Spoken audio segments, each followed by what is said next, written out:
Hello friends, Heidi here from Rain Country. God is good all the time, and I'm here for another Monday this and that video. And if you are new, what these are a weekly vlog that I do to keep you updated on various projects going on, lead you back to maybe some old videos, let you know some new ones coming, answer a few questions that came in the past week, and just whatever I feel like talking about. So let's get to the subjects of today. So one of the things I wanted to talk about are some craft projects I have going on, which, by the way, just another reason why I don't have time right now to work on skirts for other people. I've been just so many messages, emails, and so on pouring in about, hey, will you make me a skirt? Will you make me 3 skirts? And I just can't do that right now. I've had to set all that aside for the time being because I just do not have the time. And one reason why is, as some of you know, I have another grandbaby coming in May, and it's going to be a grandson, so I'm going to have 2 grandsons. And I've got started on making the Afghan form. Now, I actually used the same pattern I used in the one I made for Jackson a couple years ago. You would have seen a video where I was actually making it while I was talking, and that was the one I did on how I got here. So I'll link to that video down below if you're interested. It's basically kind of a real brief overview of my life and how I got to the point where I am now. And so some people may be interested in that. But when I did that pattern for Jackson's, I loved it so much. It's actually pretty easy to whip up. I found it in one of my old crochet pattern books, Afghan books. But anyway, this theme they're going, I chose different color combination, obviously, because the theme they're doing is for the baby's nursery is a space theme. So they're going to have rockets and planets and stuff, and the main colors are gray and dark blue. And of course, I threw a little bit of a kind of a dusty blue in there.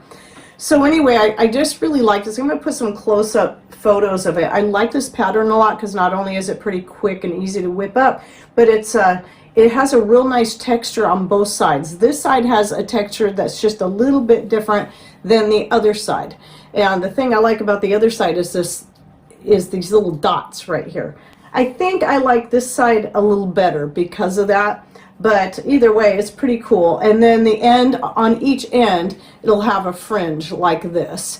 And that's the other thing that makes this nice, especially when you're making it for children, is instead of having ends you work in, you just crochet from one side to the other, and then your ends become part of the fringe. I love that. And that way, it's less likely to come apart, or they're less likely to pull it apart. So that's the start. I wouldn't say I'm maybe about halfway done. I'm going to make it at least about twice that wide. So, and I'm going to have it start and end with the navy blue. So you have to start it with the second color, otherwise, because it starts out straight, but it's going to end with a scallop. So that's why you start it with the second color you want in. Then you go back to the other side so you can have the scallop on the other side. So it'll start and end with the navy blue. I like putting the darker colors on the outside edges. And then the other project, I just got this fabric in, is I'm going to make them a denim quilt. I'm not going to make it rag style. I'm going to make it just the classic with the seams on the inside. And so for the back of the quilt, I found this really great fabric here. So this is going to be in the back. And then I'm going to be working in pieces of this fabric as well as this galaxy print fabric, and this one with the astronauts on it here and there in the denim quilt. So I'll show you a couple of pictures of the denim quilts I've made in the past, and this is all just using all old jeans, and I have piles and piles of old jeans, be it ones that my boys wore, we wore, or people have just given to us because they know that I make these quilts. And I haven't had a chance to make a denim quilt in a long time, so I'm excited to be able to get to do this again. It's not going to be a full-size quilt, but I'm going to make it big enough that he can grow into it as well. So I'm pretty excited about that. But I got to get that done before the baby shower, which I think is in April. I shouldn't have a problem doing it. It's just making sure I get it done amongst all the other projects going on. And then another thing, you might be looking at this and saying, well, that looks new. Well, this was a special request I made of Mr. Rain, because, you know, I do that as if he doesn't have enough on his plate. Poor guy. But it's a kind of a multi-purpose board is what it is, and I wanted it to be pretty good size. So I'll pick it up here so you can see. It's kind of heavy. That it is definitely a good size board. And there's a reason for that. And one is so I could cover this whole area, because I've been really wearing out the Formica on my countertop right here, because this is where I do most of my work. It's where I roll up my pie crust. It's where I make my bread. And for years it was where I was making my soap, until I got smart and started doing out there with over a piece of cardboard. And I think that's part of what started causing some wear spots. But they've just been getting worse with more work that I do in here.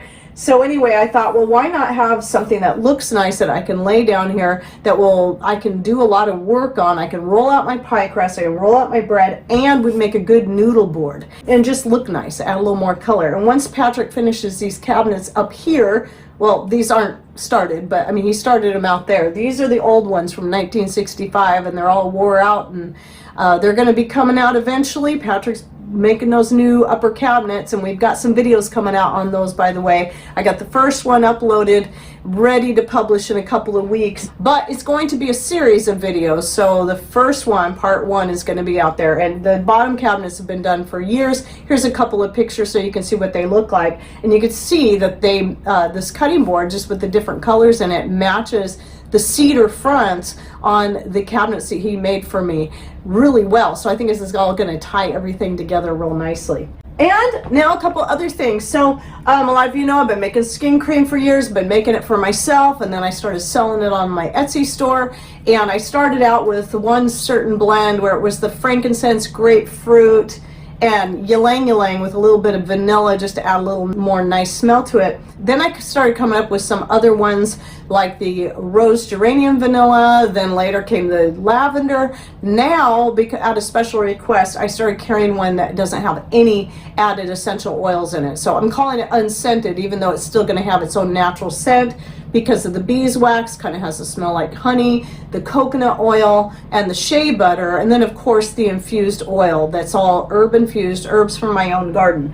So I'm offering that now on the store, and the lady that requested that, she already bought 2 of them, so I have a few more on there. And if it's something that people would like to see more of, I'll just keep making that. If people are trying to stay away from essential oils because they're too sensitive and they can't put any of that on their skin. So now I am offering that. And something else that Dee, I want to say thank you so much for the pecans from her own trees. So really appreciate this. A very, very generous gift that she sent to me and Patrick. So I got a big bag here of pecans, and then I think these are praline pecans here. I did taste one earlier. It's pretty good. So thank you, Dee, for the pecans. Very, very much appreciate it. I love pecans. Oh, and then I did finally, I'm a little behind this year, but I did finally get my tomatoes started.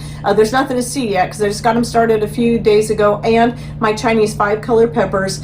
And you can see in the picture right here how I do it, where I have the seeds. I dry the seeds on a piece of paper towel, and then I just rip off a piece. Sometimes I'll use whole slices if they're smaller tomatoes.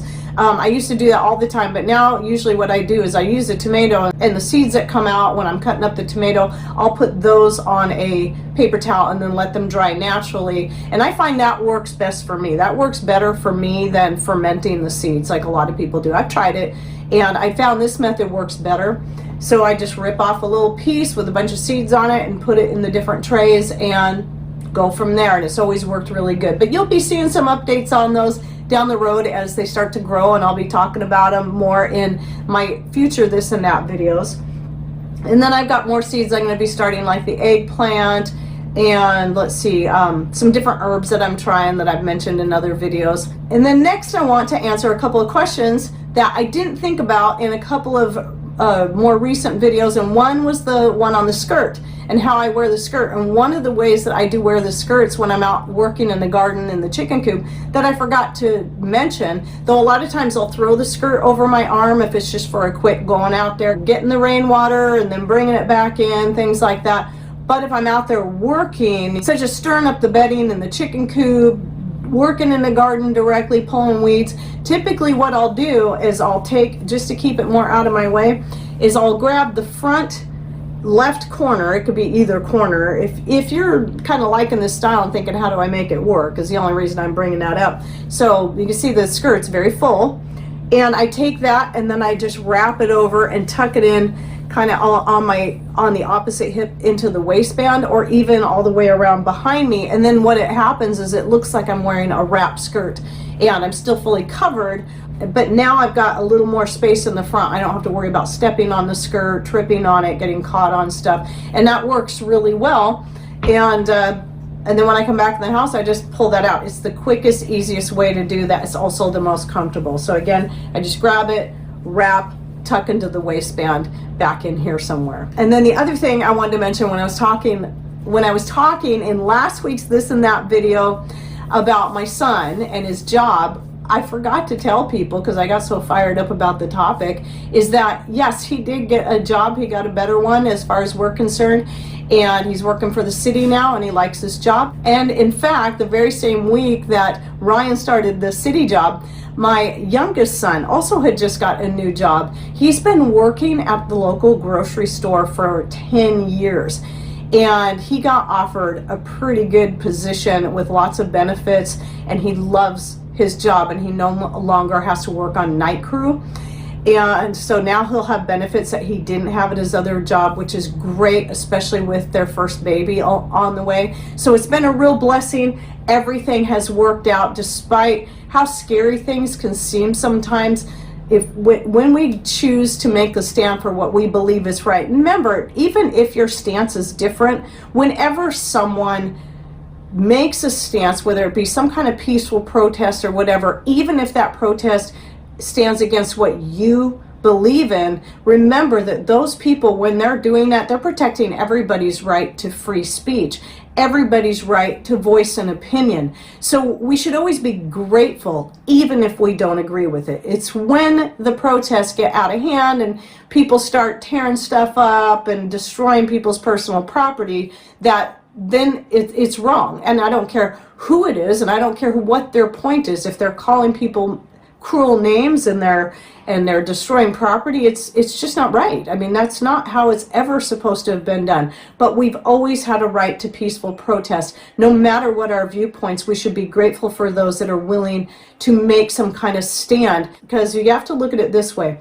When you see someone standing out there and they're doing a peaceful protest to voice their opinions, then even if that's to protect some specific right that they want to keep, you have to realize that even if you don't agree, you want to still see people do that, because one of these days it could be your right being taken away, and you're going to want people to stand for you, to stand in that gap. So remember, it's, whether you agree or not doesn't matter. It's about doing what's right for yourselves and for everybody else who maybe can't be able to voice their opinion or their concerns about various things. So don't be quick to judge people one way or the other. Everybody's going to have their reasons why they're making the stand that they do, and we need to be respectful and supportive of their right to do that. Okay, well, I think that's all for my This and That for this week. So now I got to go shoot another video or two. And if you have any more questions, please put them down below. Any thoughts you'd like to share, words of encouragement are always appreciated. And your opinion, as long as it's respectful, even if it's different from mine, I do respect it. Just know that. All right, well, I hope you enjoyed this video. Thanks for watching. Take care, and God bless.